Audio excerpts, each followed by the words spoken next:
A welding torch blasting directly for 5 minutes will this FRP panel melt on the spot. Let's test it directly.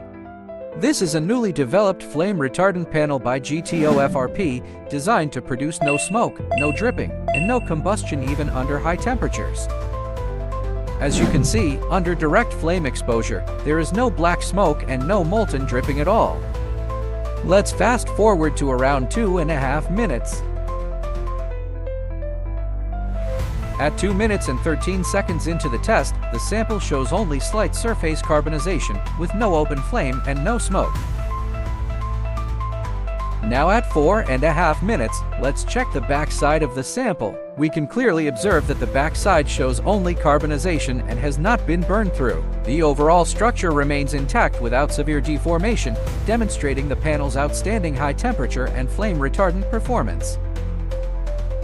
As we approach the 5-minute mark, let's take a look at the front surface. After the flame stops, there is no smoke, no melting, and no harmful gas released. The exposed surface only forms spherical crystalline structures from melted glass.